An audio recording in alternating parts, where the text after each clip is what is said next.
Over the past 12 to 18 months, I received many emails, many phone calls, and you would have seen in the comment section for yourself and during the live chats numerous West Indies cricket fans saying that they are done with West Indies. That have never crossed my mind. As I watch Zach Crawley storm into Jayden Seals this afternoon, I was numb. I had no feeling. I was hungry. I was hungry with the West Indies batsmen who gave away their wickets. From 1 to 7, I do not see the bowler getting any out. And when Holder held on to that catch at second slip to get rid of Zach Crawley, my mood never changed. And when next delivered Ben Duckett was out bowled by Alzarri Joseph, my mood never changed. And when Holder again caught Mark Hood, my mood has still not changed. Because these West Indies players seems to satisfied with mediocrity. Hello everyone, good evening and welcome to the show. You heard me for more than 4 hours today. So this evening I've invited Bobby Brown and I've invited Andre Douglas, and I expect Roger and Basil to join us later. They are not here yet, but hopefully they will join us. So Bobby and Andre have come and joined us this afternoon to give us their views on the West Indies performance today and on the test match overall. Good evening, gentlemen. Welcome to the show. Good evening, and welcome to the Cricket Forum family. Yeah, good evening, Carlton, and hello to your viewers all over the world. I Yes. hope that. All right. Yes. You were here before, Bobby, so let me start with you, Bobby. Please summarize today's proceeding for us. Well, it was a roller coaster of a day. You know, we started out really well. I expect us to score at least 350 runs. But held it down for a bit, and then we eventually got bowled out, and I thought it was going downhill there, but we came back. We got 2 wickets. I wouldn't count Mark Wood wicket as a batter, so we got 2 wickets. England still look like they're in the driver's seat because it's a really good batting wicket. You know, we should have at least scored 350 plus. Andre, what are your views on today's play? I mean, yes, I would say it was a rather disappointing day for the West Indies in terms of their batting. You know, with clear skies, a really good batting pitch. I thought that they didn't do justice, especially after the start that they got from Brathwaite and Michael Louis. You know, they should have scored at least say 320, 330 in a day, and with at least no more than 5 wickets down. So I thought that was very disappointing. You know, the batters seemed to be very unaware of situations, and I thought that they got themselves out for the most part. There are a few batters who got out as a result of, pretty decent deliveries, but for the most part, I thought it was really disappointing. And although we end up getting 3 wickets in the evening, I thought that advantage slightly to England. Yeah, I mean, our batters seem to be working with Santa Claus. Bobby, Andre.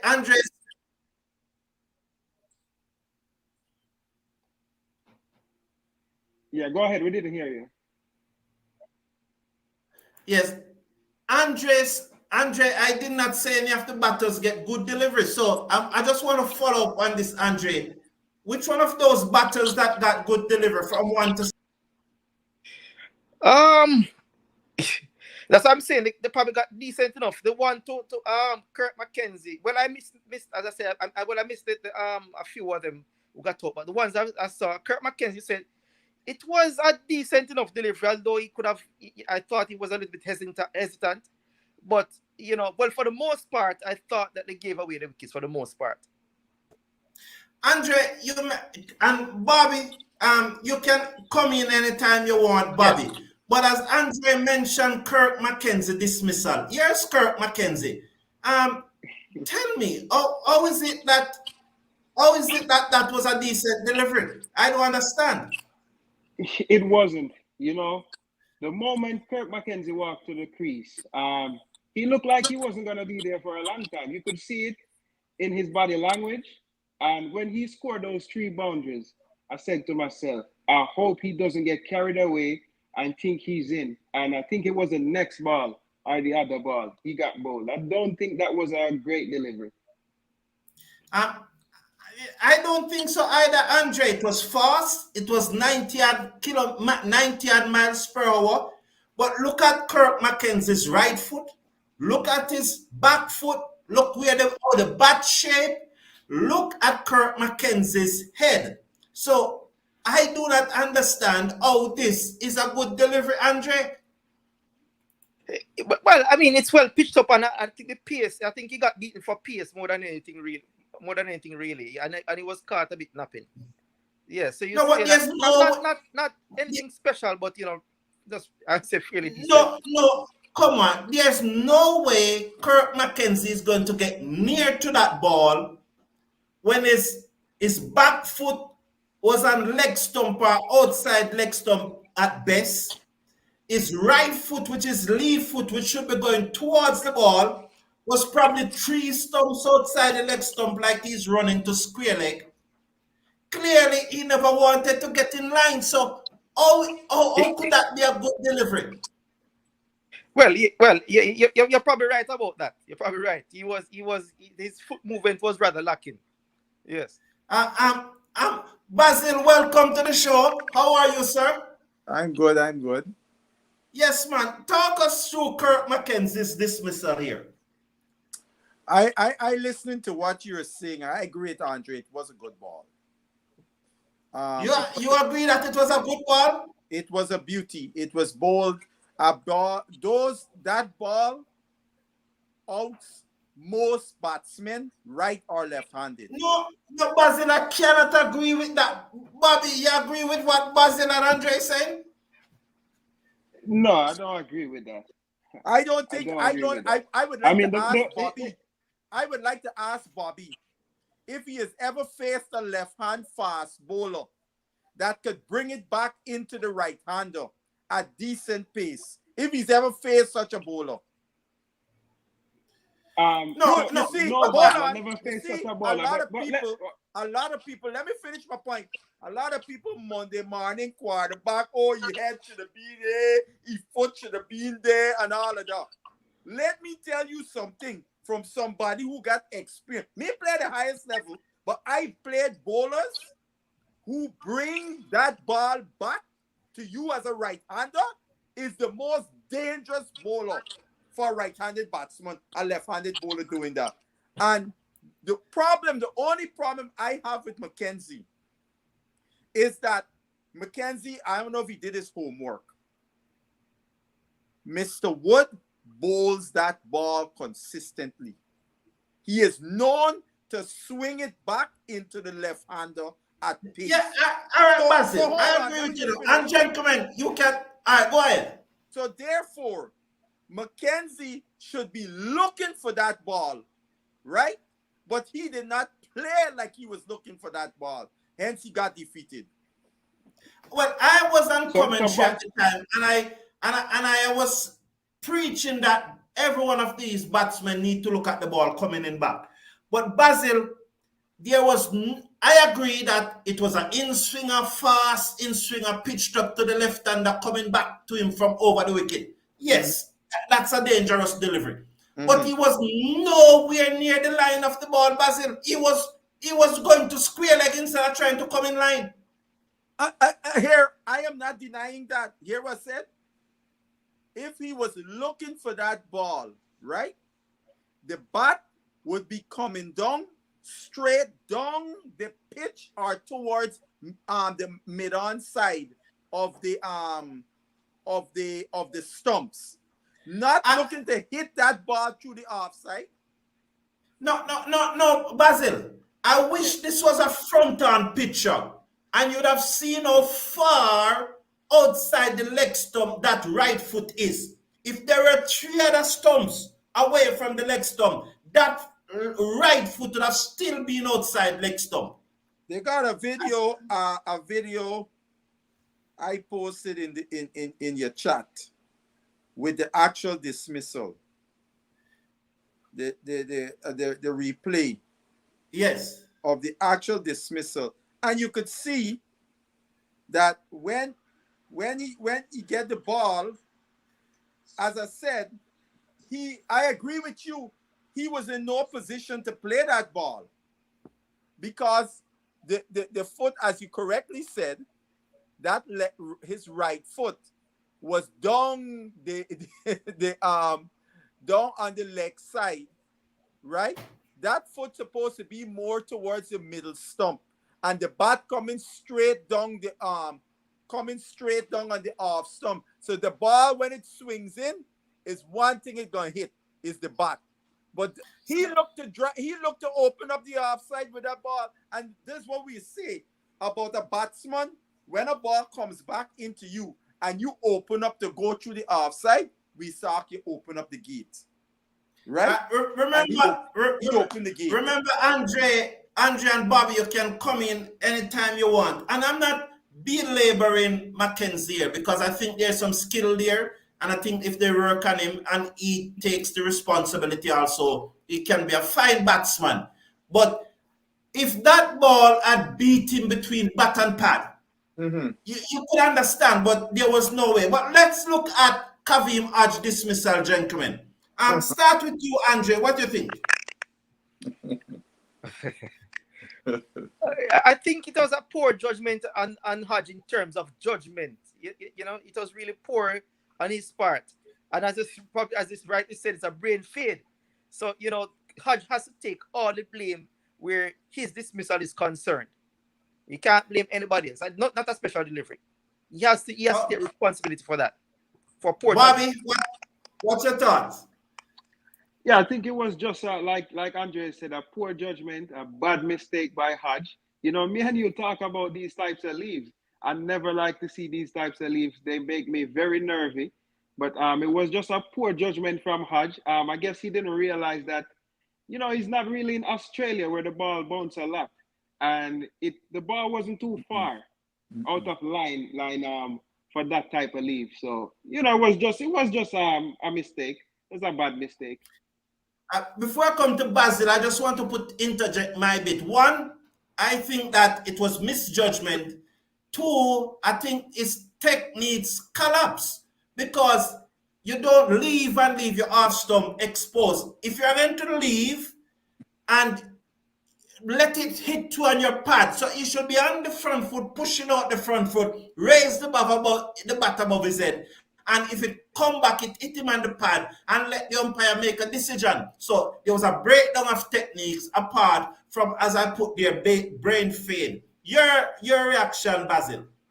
Yeah, Hodge got fooled. He got set up. If you remember the balls leading up to that, Woakes balls swinging outside the off stump, which were leaves. And that ball was on the similar length and line, except this one, if you listen to Woakes after the game, he said he bowled a different ball. He had his fingers in a different place because he was talking, he said Jimmy Anderson had that ability to bowl that kind of ball, and the movement would be a lot less than the one that would swing a lot more. And that's a ball he has worked on, and he talked about how he held his fingers closer together and so on to effect that ball from not, because Mr. Hodge was playing for what he saw earlier and got fooled. But I agree with you though, Carlton. that pad got to be covering off stump, because that ball actually did not hit the off stump flush. It hit the outside of the off stump. It's what we would call a tight leave. Sometimes when we see guys leave a ball, like this one does a lot of leaves, like the Labuschagne from Australia, that is a whisker between the ball and the off stump. But he was not covering. If his pad was in line with the off stump, so the ball he would know if that ball outside my eye line, it can't hit my stump. But where he was, the ball was outside his eye line, but he was not covering off stump, so the ball had a chance hitting his stump. And we saw Jason Older is improving. He made a nice half century today. He made 59. I personally think he should have gone on and made more. Gentlemen, what do you think of Jason Older innings today? He again play across the line of a straight one. The ball, he was playing to mid wicket and the ball hit the top of off stump. Start with you this time, Basil. What was Jason Older doing? Yeah, Older. I mean, he got a good ball, but again, like how we were discussing, I mean, it was a decent ball, I should say. A decent ball. But just as we were discussing with Mr. McKenzie, the choice of shot selection to that ball did not give him a chance. No, Bobby, what do you think about all the dismissal? Yeah, like Basil said, shot selection was wrong, but I think he just grew a bit of impatient because he was batting with the tail. So he probably just wanted to, nudge it around. And because, like he said, he wanted to get rid of who was it bowling? Atkins. And then maybe if Bashir comes on, he can swing his hand a bit. So, yeah, I think it was just a mistake due to impatient batting with the tail. I could understand his dismissal. Now, I don't know. Probably my standard is a little higher than you guys, and I know you are very high standard.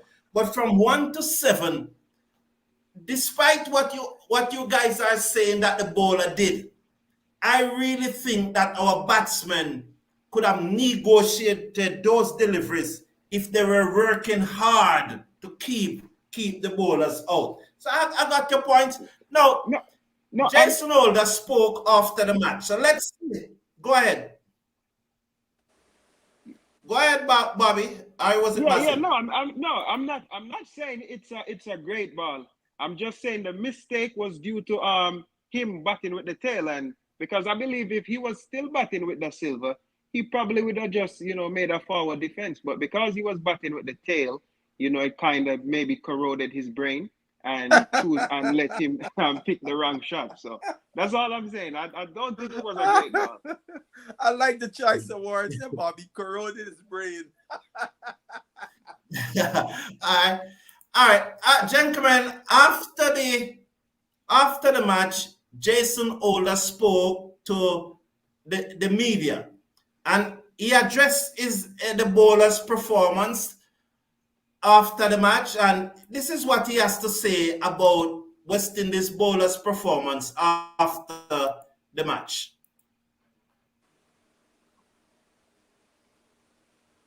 I was expecting the video. It's loading. Why is it not there? But the video should be coming up while I think our bowlers were a lot better today in terms of our starts. We've been at fault for, I guess, gifting the English batters, a few too many boundaries up front. But, credit to both Jayden and Alzarri for the way they started. Not only have they gotten wickets, they've been able to keep it relatively tight for us, and I think after you've got 2 wickets up front, it's a matter you just express yourself and try to get as many as you can possibly get in the period of play. At that point, runs are irrelevant at that time, so we could attack. So it's just passes of play, and I think we played that passes really. What are your thoughts on the West Indies bowlers' performance this afternoon, Basil? I think they bowled well. I think they bowled pretty well. If they can continue that, and similarly, if they can bowl like they bowled on the 4th morning, that will be the requirement. That kind of bowling, or even better, will be required for us to hold England below our score, because our score is a paltry score on such a batting wicket, 280 runs or something like that. On under 300 and in such nice batting conditions is not good enough. So they will have to buckle down and don't give away all of them square the wicket runs that we were giving away. So we'll see.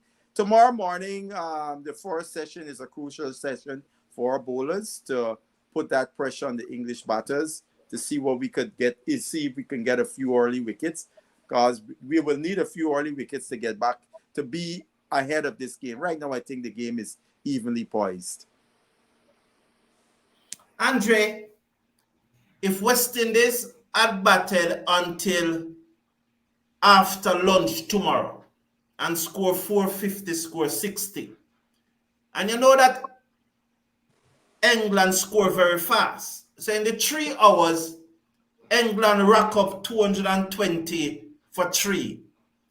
So they are trailing by 244 runs as they are now with 7 wickets in hand. Would it be a difference from the scenario right now? What makes it different, or is there no difference? I mean, of course, is a big difference. So one, I mean, England have a lot of time, because West Indies got bowled out on the very first day. And whenever you get bowled out on the first day of a test match, especially with a score under, say, 350, you're always behind the 8th ball. So the fact that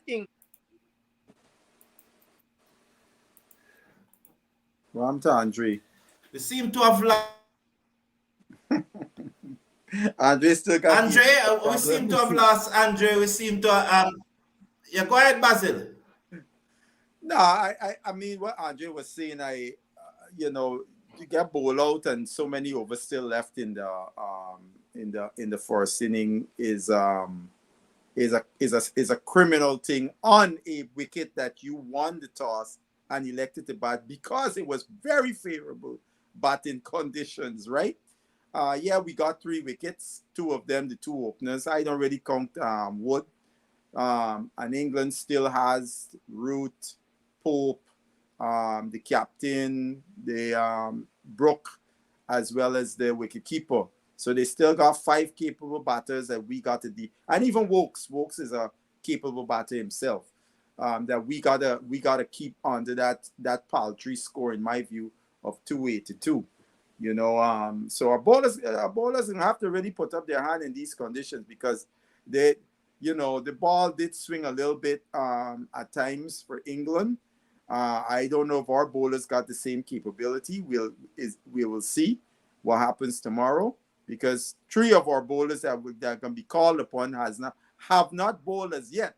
So it'll be interesting to see how they go. It'll be interesting to see how Mr. Moti goes because Mr. Moti got two of the big bats of those that are left. So it'll be interesting, to see how he goes against them because now they've gotten a decent look at Mr. Moti. So it'll be interesting how they go at how he goes with when he bowls against them.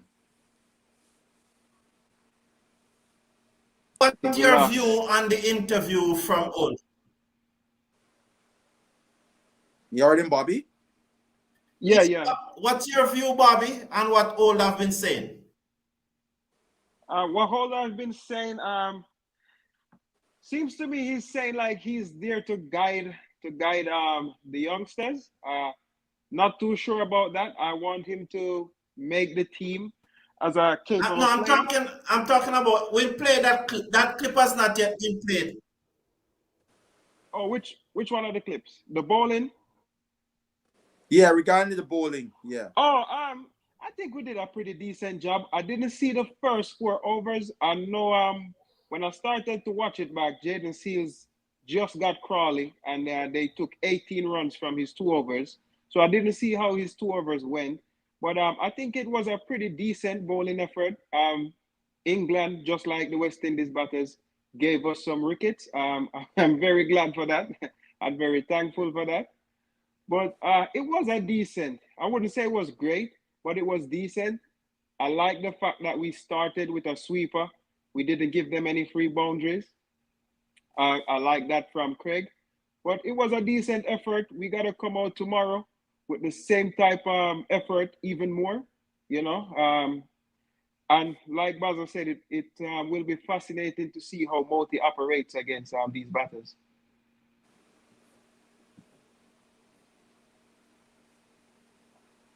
I think we lost him. Sir Carlton, he got his internet. Yeah. I would say to what you were talking about in terms of what you said about the corrosion of the brain. That's an interesting use of words. I like that. Yeah, it seemed Holder acknowledged it is a challenge to bat with the tail. But I mean, Holder's been around a long time. I mean, that should be par for the course. He doesn't bat high up in the order. So he would always, throughout his career, be batting with the quote-unquote tail. So he should have a method of which how to maneuver batting with the tail and be able to wait out the two fast bowlers that were bowling Woakes and Atkinson, so he could have target Mr. Bashir. You know, I mean, you look at the shot he played and where the ball hit. Yeah. Very comfortable. I mean, Holden looked like there was not a bother in the world. You know, they had the occasional rap on the pad and so on. But for the most part, he looked in total command. And to give up his wicket like that, similarly to Silver, he was another one. He looked like in pretty much in command. And then to just gone fishing outside the house. I don't understand that shot from Da Silva at all. No. And you know, they think about it. He was set up nicely because you looked at all the balls. He attacked the stumps, and dangled the carrot outside. And the Silva fell for it. To me, it was better if Da Silva had just flashed at that one. Me too, I agree. Just angle your back and flash hard, man. Just flash hard at that one. And if it went for a top edge, okay. But to just tap your back at that, I felt like you know what? Leave it alone. I leave it. Yeah. Leave it.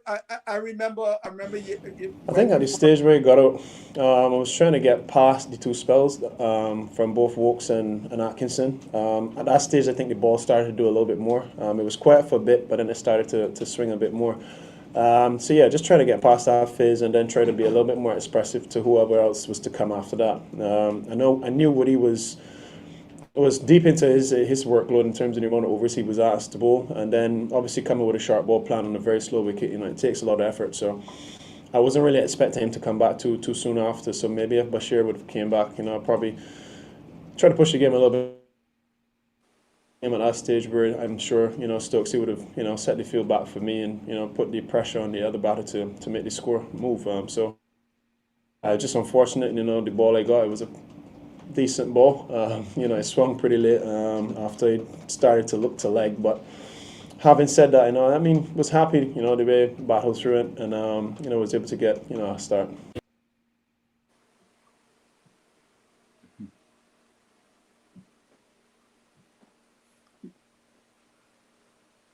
Yeah, that's Holder summed up pretty much what we were discussing. What was his thinking? What was his thinking in regards of why he batted, why he played that shot, what he was looking to do, But this is the thing about, I would say, about the good teams or the great teams versus the not so good teams like our team. That we do not do the fundamentals of the game consistently. We do it in sports. And again, that was a fundamental error. The ball, if Holder played properly, he would, he wouldn't have been out. And it's those moments. Andre and Bobby, you guys can come in anytime you want, Yeah. So go ahead, Bobby, because me and you just talk about this just now. Yeah. I think the ability of the West Indies batters to concentrate is a grave problem. And if they, even a case in point, even the last game, they batted well in the first innings, but come the second innings, they don't have the ability to seem to put two good innings together, So, and I think that comes on to also their fitness. I think that even you could see probably like they're not used to batting for a really long period of time without just losing the concentration and making errors. So that's a big thing which is lacking on the part of the West Indies batters. I think to piggyback on that, the West Indians, because when you look at their experience at particularly the test level, most of our batters except Look, for me, my form for me has been. I haven't really been too worried, the way I've been going. I feel as though I've been, getting starts. Starts hasn't been an issue. It's just really carrying on. The trend and pattern for this series as well. I had to start in each test match, each venue.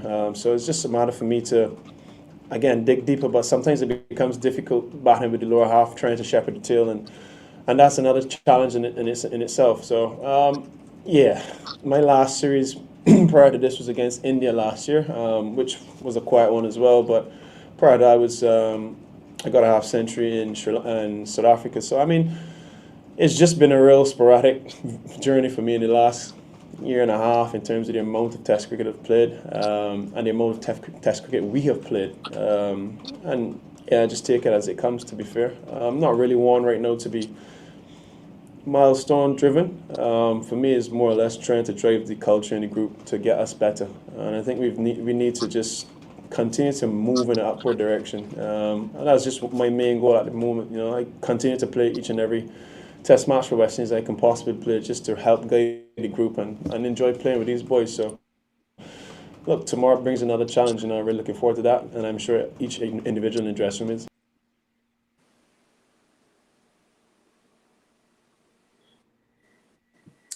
Yeah, I mean, To that from Jason Bowler, yes.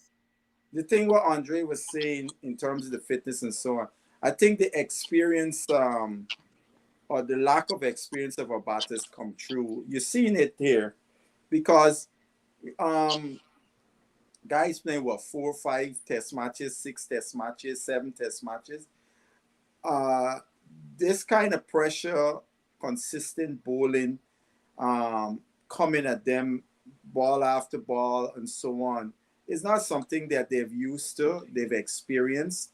And when you have bowlers who have the ability to attack your weaknesses on a consistent basis, is a different thing too. Because I look back at it, and I give an example in the last first class season. Barbados was playing Guyana, and Guyana was cruising. And Barbados took the second new ball, and Holder and Roach were both bowling. And both of them were started bowling like, that test match intensity. And the Guyanese batters crumbled. In short order, 3 wickets fell.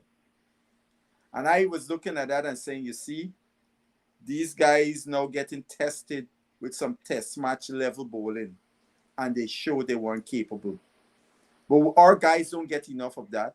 I mean, Louis, everybody talking about Louis. And Louis has been found out that there are things that Louis has to install in this game that were not challenged. Hence he could make all those runs in our first class season. Imagine he was not really challenged to play on his back foot in our first class season.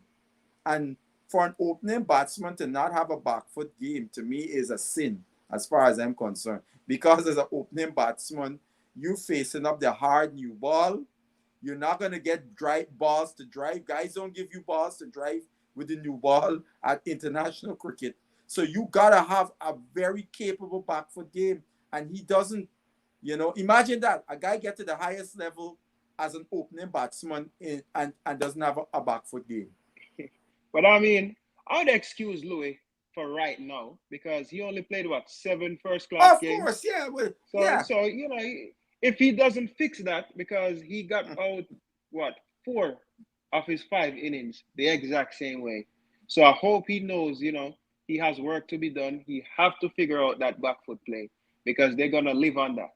He's very good on the front foot, but he's getting into trouble every time they bowl that 4th, 5th stump back of a lane delivery. He's getting in trouble. So I mean, I could see with Louis, Andre and don't that's want to where talk to us. and and I feel like that's where we need to play some more games. Whether it's gonna be Weeks and Headley, whether it's a team tournament, even more test matches, because at first class level, guys don't really get challenged that much as in international level, and Yeah. we could see that because I mean Louis looked good, but when you got guys bowling the same ball 10, 12 deliveries. You got, it's very different than playing in the Caribbean where they give you 2, 3 balls and then they miss for the other 3. Between, When let Andre go ahead. After Andre. yes, you could see the difference between, say, West Indies and England bowlers. You realize that Woakes and Atkinson, they were able to bowl the ball in the same area, ball after ball for 4 to 5 overs. So they show you the patience that they have. We don't have the same sort of patience as all those bowlers, those top class bowlers have. So you see the difference in the team, in the quality of the bowling. Patience is a virtue, indeed a virtue when it comes down to bowling. Not only batting, when it comes down to bowling also. So that is why Louis is able to get away in the Caribbean, because our bowlers in the Caribbean, they're not so patient in stringing deliveries, ball after ball. So that makes a big difference. Yeah. Yes. The thing I wanted to add to what Bobby was saying is that with I jumped on, I agreed with a person who stated before the squad was picked to England, he stated he would have picked Brandon King as the opening batsman to partner with Brathwaite. And he gave a some rationale. He said, look, because this is a guy who was familiar with England, played county cricket in England for years. And he said Brandon King, unlike Louis, had played against some of the best fast bowlers in the world, albeit his white ball cricket still, but he played against the best fast bowlers in the world.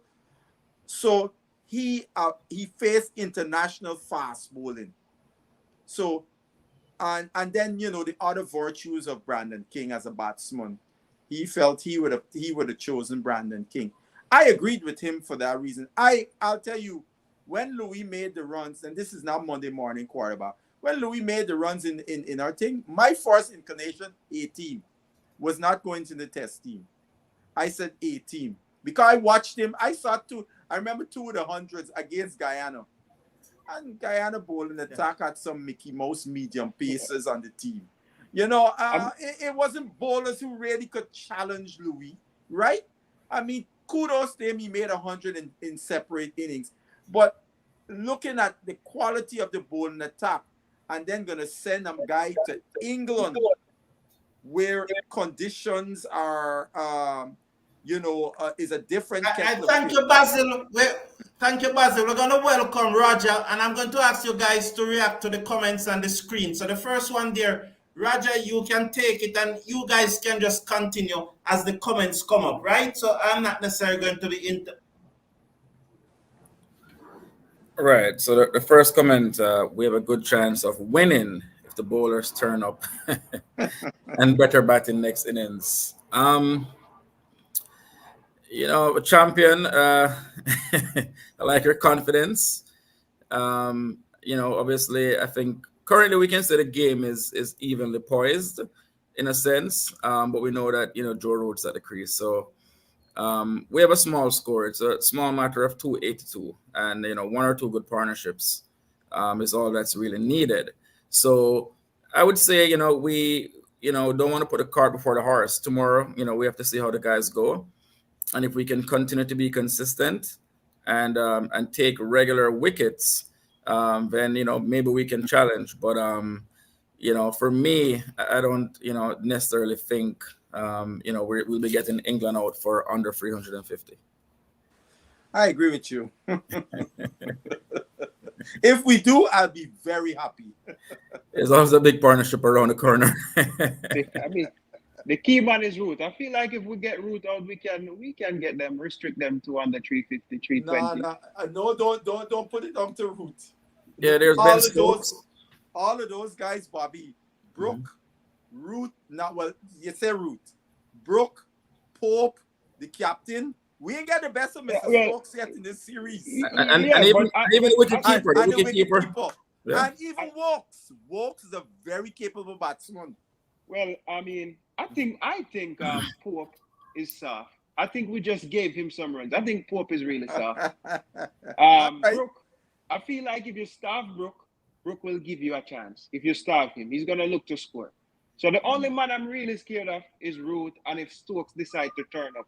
But Stokes haven't been in good form for what? Probably the last 6 months or so. So No, let's but hope he had he's- 6-9 against us. He made 6 or something until the shot was on, but he didn't connect and he got caught in the boundary.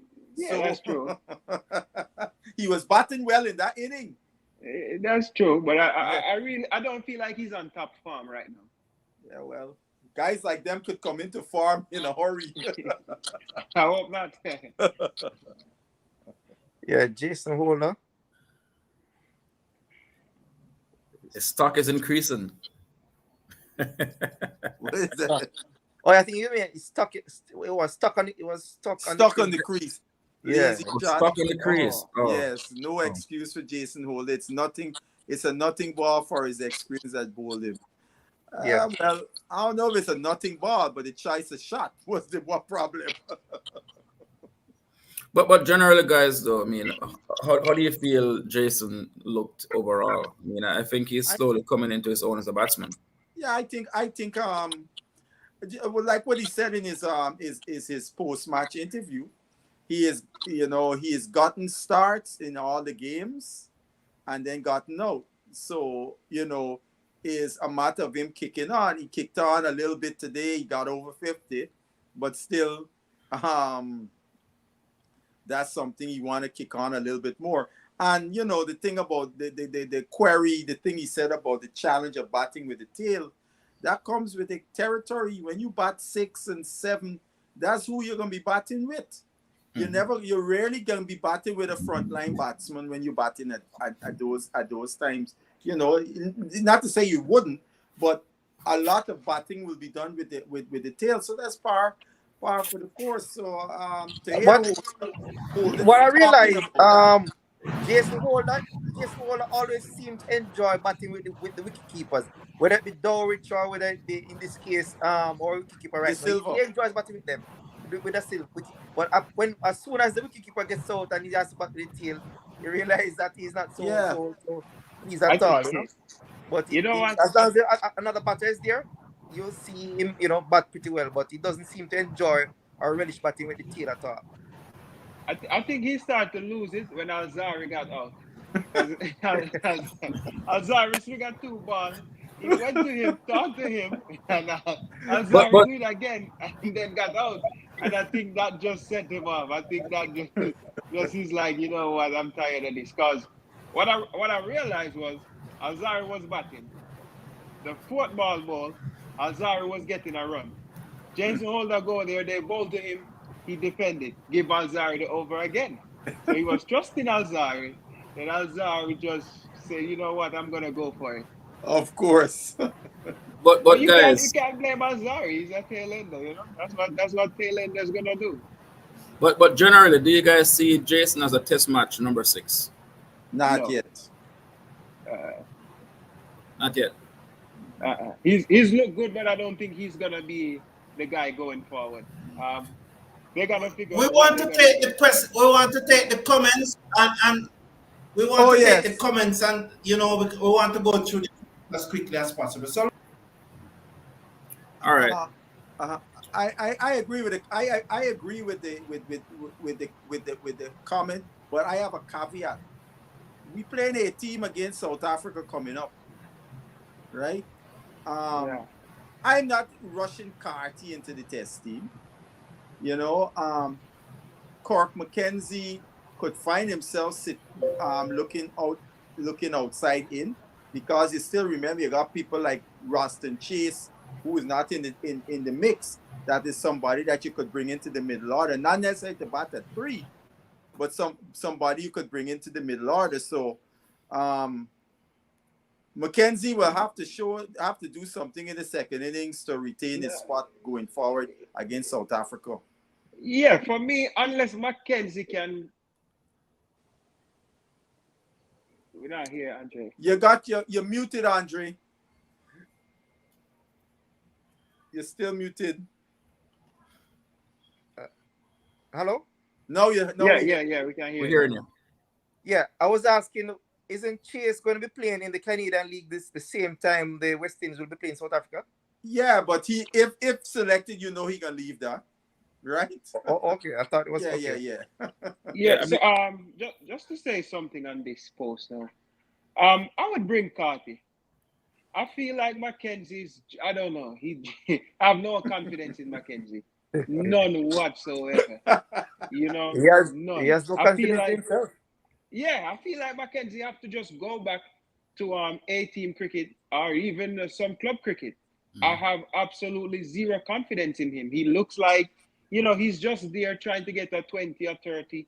He doesn't look like he's ready for Test cricket. I mean, I don't know how he scored that many runs in Australia, but on this tour, he just looks out of it. And even for Carty played 50 games, yes. But I feel like Carty, over the past year, Carty started to come into his own. I know it's ODI cricket, but you could see it. He's, like you said, Basil, same thing with Brandon King. He's faced some of the toughest bowlers around the world, and he looks very decent against them.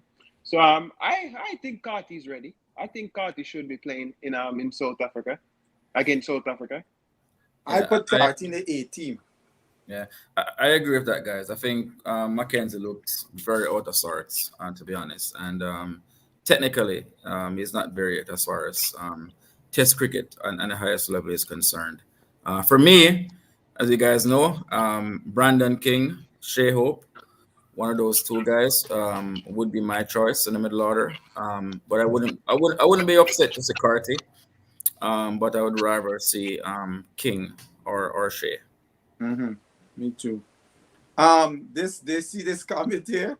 I don't think this guy really watched England batting. Like he forget Mr. Root is one of the best players of spinning world cricket. Period. Yeah. And Pope is a capable batsman against spin bowling. Yeah. I would hasten the person making the statement.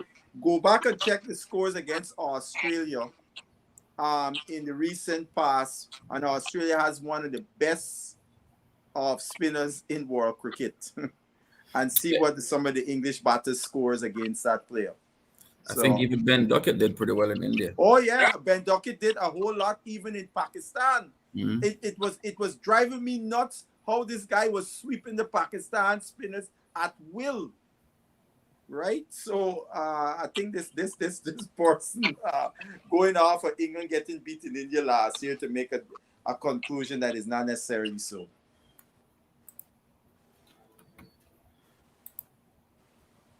You got a next one for you, Mr. Sir Carlton?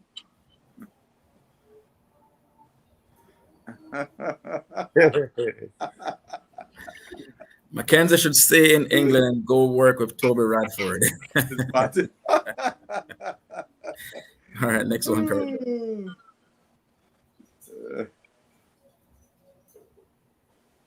I'm so over hope at King. I think King. I think King. The reason why King probably couldn't. You remember King got injured in the World Cup, right? So any talk of King went out the window with the World Cup. Now, guys in Jamaica, and I heard that Mr. Campbell's ban supposed to be up. I think this month. Is this month the ban gonna be up, right? August. Yes. August. Okay. Because I still got hopes in Mr. Campbell. I'm telling you. No, I'm serious. I'm gonna tell you.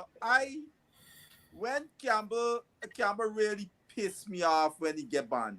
Because Campbell go and get banned just as he was starting to come into his own. He just, remember, he scored 50, he first 15 in Test cricket. Campbell started to look like something and then go and get banned. You know? And So do you think he was up for South Africa's Bigfoot is saying? I don't think so. I don't think so. No. No. He has to play some cricket. He has to play a lot of cricket. Yeah. I mean, West Indies could take a punt and play him in the A team. because we still are not, can't say, all due respect to Mikel Louis, we cannot say we're fully solid yet at the opening spot with Brathwaite. So you always want other guys to I definitely want your gentlemen to react to this one here from.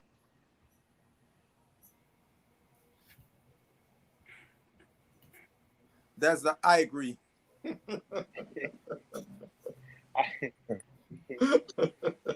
Yeah, I mean, it's a similar thing to seeing De Silva, and even back in the days, Chandrapal bat with a tail. It's almost criminal to allow a tail ender to face 5 out of 6 overs. So I think Jason definitely has to take some stick for that one. Mm-hmm.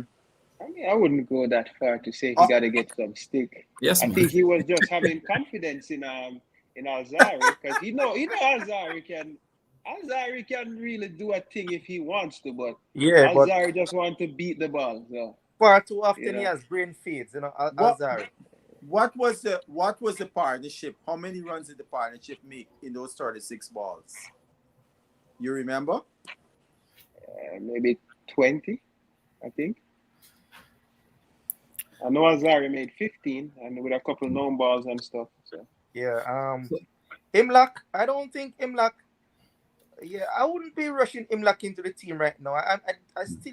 I'm still yet to see him, as that test match batsman. I don't think he can make the team as a batsman for sure, and he can't play over the silver. So Imlak has some way to go.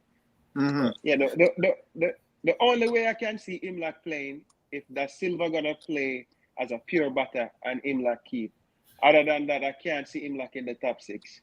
No. No, and I don't believe in this thing where because a guy is in the squad, it means he needs to play before anyone else comes in. Imlak is just not good enough as a batsman to play. In fact, I don't even think he's good enough as a wicket-keeper batsman.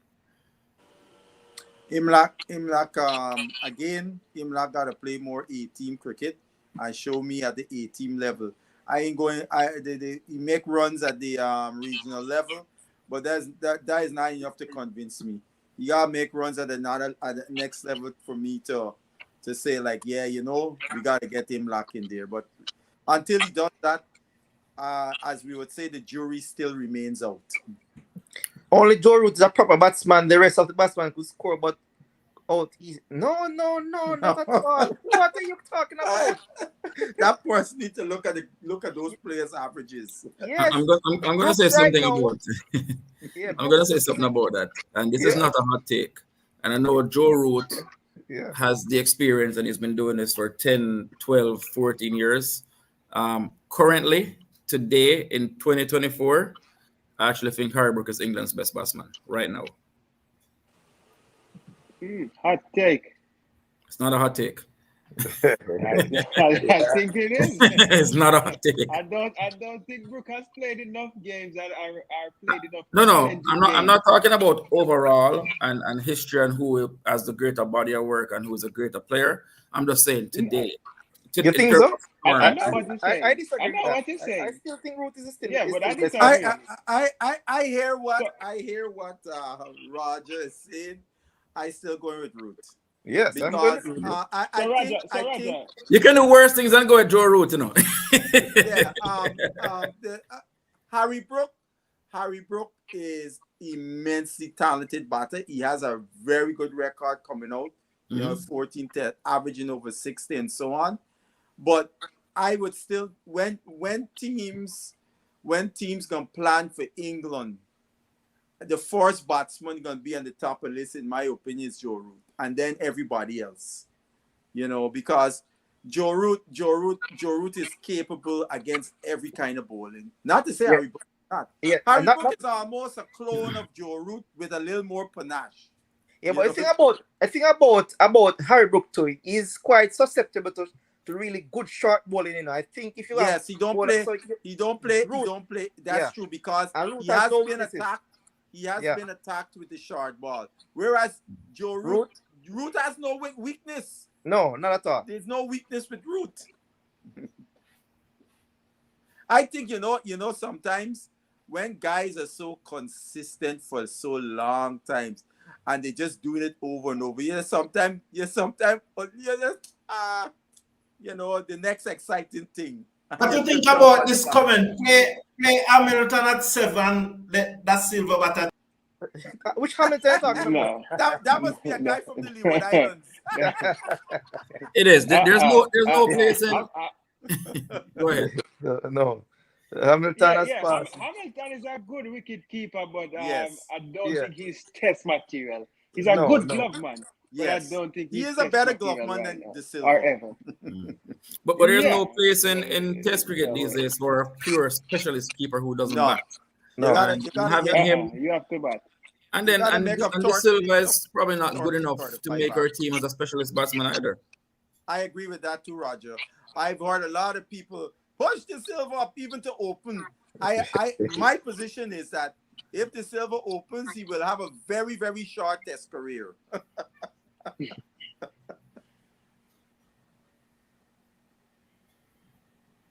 Roger, Roger, Roger. that's yours, Roger. That's Roger. Roger's guy. Listen, Hope has shown that he's a quality player at the international level. A lot of batsmen have certain weaknesses, and Shea Hope is no different. So I'm sure he's good enough to overcome, those perceived weaknesses. Just like we spoke about Harry Brook a few minutes ago. He does have some weakness, but he has been good enough to overcome them. And I have the confidence that someone like Shea Hope could do the same.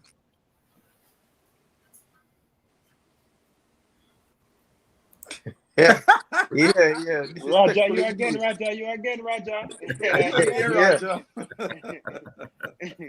Again, I would never disrespect the great Joe Root. Joe Root's body of work speaks for itself.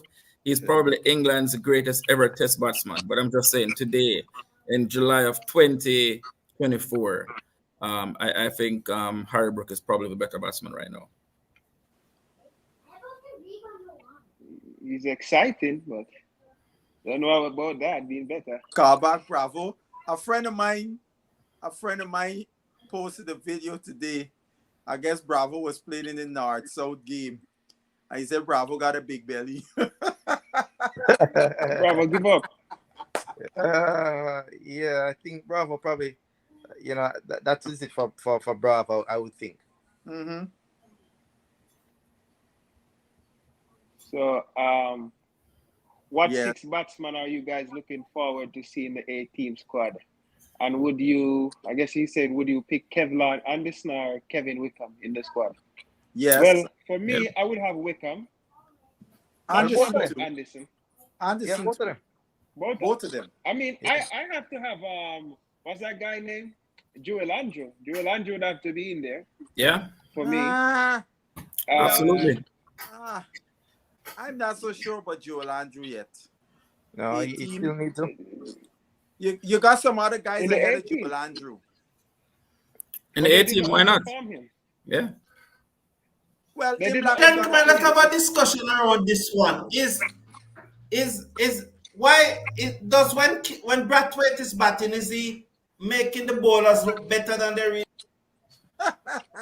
I mean, that has always been Brathwaite from the start of his career. He's not going to change that for any time. So you have to just live with it, It's something you have to just live with. That's the way how he bats. He's not the Brathwaite prettiest. makes batting look so difficult. Yes. Yeah, of course he does, but you just have to live with it. He just has one of the poorest techniques in Why? cricket. Why though? Huh? I think technically Brathwaite is just poor. He has one of the poorest techniques for a batsman in cricket, and I always said he's a defensive batsman without a proper defense. I agree. I remember, Roger, we were playing Sri Lanka, and I guess the commentator was on with Bishop, and I guess it's the first time he seen Brathwaite, and he said to Bishop, "How can a guy with such poor technique be playing Test cricket?" He kept saying it. No, Bishop get put in the spot. And Bishop said, "Well, on flat tracks, he will survive. But we see that the minute Brathwaite gets put in situations, pitches that got a little bounce and different things like that, trouble. he gets exposed. Yes, but he on flat tracks because he has pause of concentration. How would you He's able describe his to dismissal today? maneuver his Because way that to ball was score. way down the leg side and he got caught up with it. How you He can't play short bowling for. He's the next one for opening batsman. Can't play good short bowling, and so they're gonna always go at him.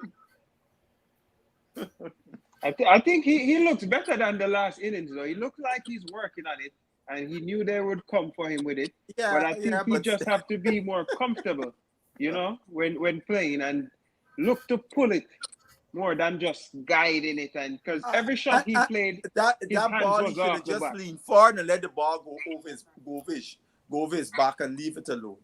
Maybe he need to learn to be like Steve Waugh. You remember? I don't know if you guys remember when Steve Waugh first came onto the scene. He used to play hook and all of them things, and got dropped. And when he came back, he never hooked again, and went on to be one of the most prolific batters in cricket. Watching I Brathwaite think bat Brathwaite over the is years. just that balance at the crease. Go ahead, Roger. Yeah, watching Brathwaite bat over the years, guys. I can't remember ever seeing him play a shot with real authority, where he, punches a ball and the bat faces a full bat face and it flies to the boundary. The bat is always turning, twisting, the ball is trickling. So he's played a few. He's played a few, Roger. Really? I remember he played a straight drive. I think early in this series, a beautiful straight drive. Yeah. He played a few against Pakistan 2020. I think Brathwaite, you know what I think? Brathwaite is one of the better players against spin, though. I don't think spin has really gotten him out a lot. I think he plays spin a little bit better than he plays fast bowling. And I think the spinners. And I think what he has done, Gentlemen, I think what happened is that Brathwaite crease. We are going to go from Bobby, Basil, Roger, and Andre. Gentlemen, starting with Bobby, give us your. Sir Go ahead. Carter, I didn't hear the question. Repeat what you say. It broke up. Oh, I'm saying we're starting with Bobby, and when we go to, I was saying that I think that Brathwaite is that balance at the crease. That's what is getting him into trouble. So I'm saying we're going to take the final comment, starting with Bobby, then go to Basil, then Roger, then Andre.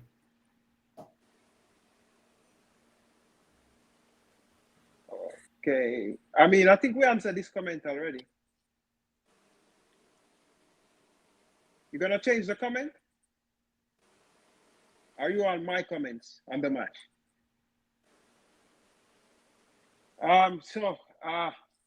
So my comments on the match is basically on the batters, because they have gotten us in a lot of trouble. So I don't know if they're working with Santa Claus. They keep on gifting their wickets away to England bowlers. Gus Atkinson must have been a good boy. He must not be on the naughty list, because we just giving the guys fifers and fourfers and need them to stop it, please. And we just want the bowlers to come out and give their best tomorrow and make this test match exciting, and hopefully we can win it and move back up the table. I think, as others have said, the game right now is even. I think there's nobody got an edge. West Indies have a chance if they can bowl really well to go ahead. Their bowling is going to have to come to the fore now in this inning, obviously, for them to put themselves, to keep us in the test match. Because despite England have lost 3 wickets, two of them batsmen, England still got a formidable batting lineup still for us to deal with. And I'm looking to see our bowlers bowl with patience, line and length. It's a slow wicket. The wicket don't have not much in it. It's easy for batting. So our bowlers gonna really have to buckle down and bowl well to keep this, as Roger said, keep England under 350. It's a day of what I would call missed opportunities. I think the West Indies did very well up until that last ball wicket of Alec Athanase before lunch.